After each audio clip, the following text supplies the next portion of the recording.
Dear students, मैं doctor Alka Pareek, associate professor home science, government girls college Sikandra Dausa.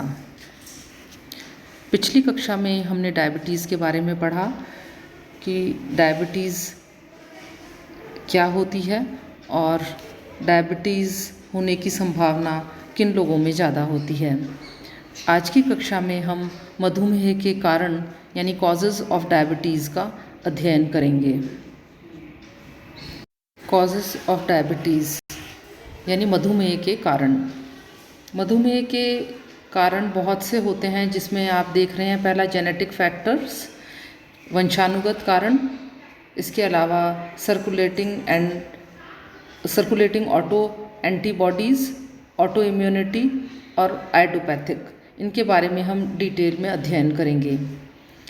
पहला मधुमेह का कारण होता है वंशानुगत यानी हेरिडिटरी। मधुमेह रोग वंशानुगत रोग होता है यदि माता पिता दोनों को या इनमें से यदि कोई एक भी मधुमेह रोग से पीड़ित है तो उनके बालकों में भी इस रोग के होने की संभावनाएं प्रबल हो जाती हैं। यदि बालकों में प्रत्यक्ष रूप से मधुमेह नहीं भी होता है तो भी वे इस रोग के वाहक हो जाते हैं, जिन्हें हम डायबिटिक कैरियर्स कहते हैं। इसका अर्थ यह होता है कि उस पीढ़ी में तो डायबिटिक डिजीज़ नहीं होती या डायबिटीज़ नहीं होती, लेकिन यह रोग एक पीढ़ी से दूसरी पीढ़ी में वंशानुगत रूप से हस्तांतरित होता रहता है। यदि किसी व्यक्ति को 40 वर्ष के पहले ही मधुमेह हो तो वह वंशानुगत कारण होता है। दूसरा इसका फैक्टर होता है आयु यानी एज। मधुमेह वैसे तो कभी भी किसी को भी और किसी भी उम्र में हो सकता है, लेकिन अगर यह रोग शैशवावस्था में होता है तो यह अस्थायी होता है और इसे जुवेनाइल डायबिटीज़ कहते हैं, जो कि हेरिडिटरी ही होता है। लेकिन यदि 40 से 50 वर्ष में मधुमेह होता है तो वह लाइफस्टाइल रीजंस के कारण होता है और इस तरह के रोग के ठीक होने की संभावनाएं काफ़ी कम होती हैं। तीसरा कारण होता है मोटापा यानी ओबेसिटी। मोटे व्यक्तियों को मधुमेह अधिक होता है। प्रौढ़ावस्था में, विशेषकर 35 से 40 वर्ष की अवस्था में, शरीर में वसा संग्रह की मात्रा बहुत अधिक बढ़ जाती है। मोटे व्यक्तियों की शारीरिक क्रियाशीलता भी कम होती है और इस कारण कार्बोहाइड्रेट का चयापचय ठीक प्रकार से नहीं हो पाता, क्योंकि जिस अनुपात में कार्बोहाइड्रेट युक्त भोज्य पदार्थ का सेवन किया जाता है उस अनुपात में इंसुलिन का सिक्रीशन नहीं हो पाता और परिणाम स्वरूप मधुमेह रोग हो जाता है। यद्यपि यह रोग स्त्रियों और पुरुषों दोनों में ही समान होता है, लेकिन पुरुषों में स्त्रियों की अपेक्षा इस रोग के होने की संभावनाएं अधिक प्रबल रहती हैं। पांचवा कारण होता है मानसिक तनाव या मेंटल स्ट्रेस। मानसिक तनाव, क्रोध, उद्वेग, चिंता, भय आदि कारणों से भी व्यक्ति समय पर भोजन नहीं कर पाता, जिससे कि अनियमितता उत्पन्न हो जाती है और कार्बोहाइड्रेट का मेटाबॉलिज्म प्रभावित होता है और मधुमेह नामक रोग हो जाता है। तो बच्चों, ये थे डायबिटीज़ के कारण और अब हम अध्ययन करेंगे मधुमेह के लक्षणों का, सिम्टम्स ऑफ डायबिटीज़। बच्चों, जो सिम्टम्स होते हैं डायबिटीज़ के, उनमें glycosuria, polyuria, polyphagia, polydipsia, loss of weight, ये प्रमुख सिम्टम्स होते हैं। अगर हम इन सिम्टम्स को थोड़ा सा डिटेल में देखें तो पहला सिम्टम होता है पॉलीयूरिया, यानी बार बार पेशाब या यूरिन त्यागने हेतु जाना पड़ता है और इस अवस्था में अत्यधिक मात्रा में मूत्र विसर्जन होने लगता है और यूरिन के साथ साथ ग्लूकोज का भी निष्कासन होने लगता है। इसके अलावा दूसरा होता है पॉलीफेजिया। रोगी को अधिक भूख लगती है क्योंकि कार्बोहाइड्रेट का सही ढंग से पूर्ण रूपेण चयापचय नहीं हो पाता। इसके अलावा कुछ मात्रा में ग्लूकोज यूरिन के द्वारा भी निकल जाता है और एनर्जी यूटिलाइजेशन के काम में नहीं आ पाता। इस कारण रोगी को अधिक भूख लगती है। ग्लूकोज का ऑक्सीकरण कोशों और ऊतकों में नहीं हो पाता और बिना उपयोग हुए ही ग्लूकोज मूत्र के साथ शरीर से उत्सर्जित हो जाता है। कोशों और तंतुओं को विभिन्न क्रियाओं को संपन्न करने के लिए ऊर्जा की आवश्यकता होती है और इसीलिए रोगी को जल्दी भूख लगती है। तीसरा सिम्टम होता है पॉलीडिप्सिया। रोगी को बार बार और अधिक प्यास लगने लगती है। बार बार मूत्र उत्सर्जन से शरीर में तरल पदार्थों की और पानी की कमी हो जाती है। शरीर में जल संतुलन को बनाए रखने के लिए जल की अधिक आवश्यकता होती है और इसीलिए रोगी को अधिक प्यास लगती है। चौथा सिम्टम भी बच्चों इसी से जुड़ा हुआ है, डिहाइड्रेशन यानी निर्जलीकरण।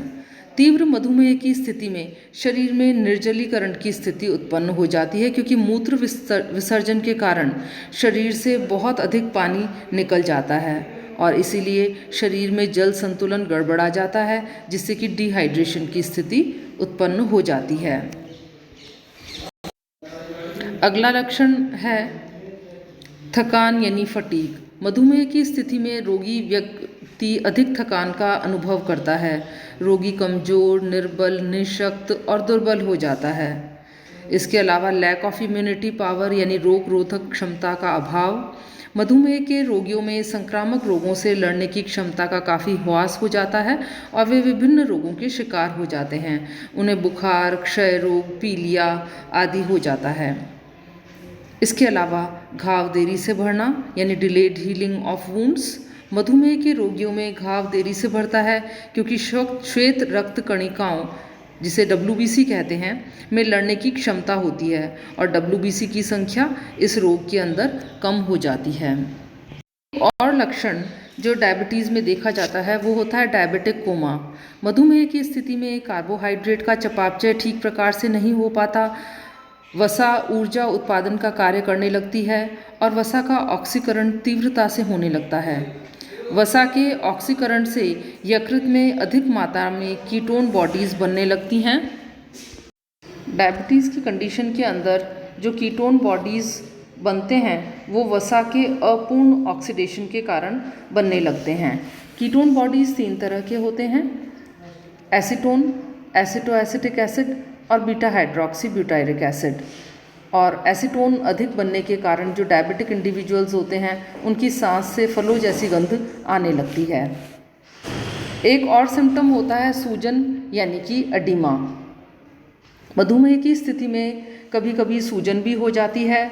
इसके अलावा नाड़ी संबंधी विकार यानी न्यूरल डिसऑर्डर्स देखे जाते हैं जिनमें कि तीव्र अवस्था में नाड़ी संबंधी विकार उत्पन्न हो जाते हैं जैसे कि पागलपन, चिड़चिड़ापन, न्यूराइटिस, रेटिनाइटिस, मूर्छा आदि।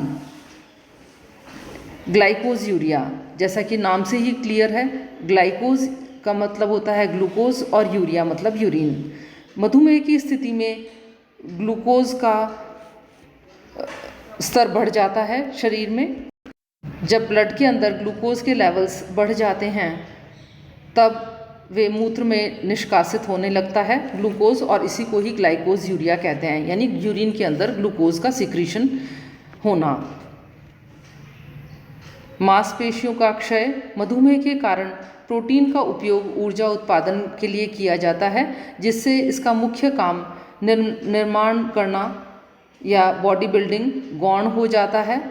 नए कोशों का निर्माण नहीं हो पाता और साथ ही तंतुओं में टूट फूट और मरम्मत भी नहीं हो पाती, इसलिए मांसपेशियां कमज़ोर और निर्बल हो जाती हैं।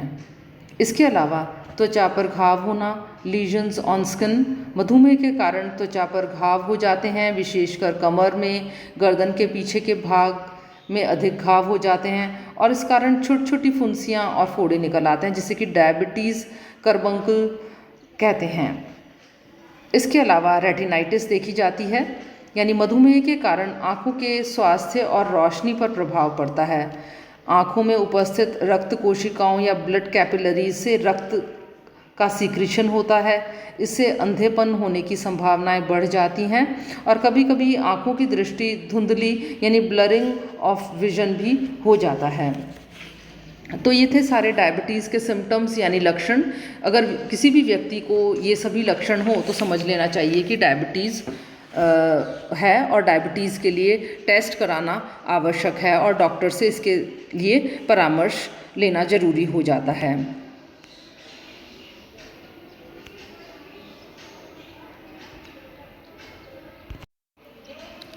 तो बच्चों, आज की क्लास में हमने डायबिटीज़ के लक्षण या सिम्टम्स ऑफ डायबिटीज़ के बारे में डिटेल में पढ़ा। इनमें बेसिक सिम्टम्स, और इसके अंदर एक बात और है कि अगर घर में किसी भी सदस्य को अगर मधुमेह हो, शारीरिक भार में अचानक कमी हो, शारीरिक भार में अचानक वृद्धि हो, घाव जल्दी ना भरें और त्वचा में घाव या अन्य विकार हों, और जबकि 40 के पार की उम्र हो, तो समझ लेना चाहिए कि डायबिटीज़ के लिए टेस्ट करवाना आवश्यक हो गया है। तो जो सिम्टम्स जिनका हमने आज अध्ययन किया वो थे पॉलीयूरिया, पॉलीफेगिया, पॉलीडिप्सिया, डिहाइड्रेशन यानी निर्जलीकरण, थकान या फटीग, रोग रोधक क्षमता का अभाव यानी लैक ऑफ इम्यूनिटी पावर, घाव देरी से भरना, delayed healing of wounds, diabetic coma,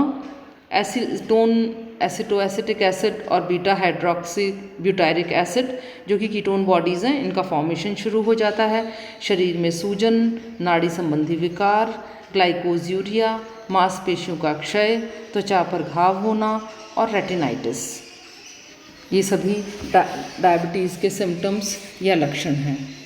thank you.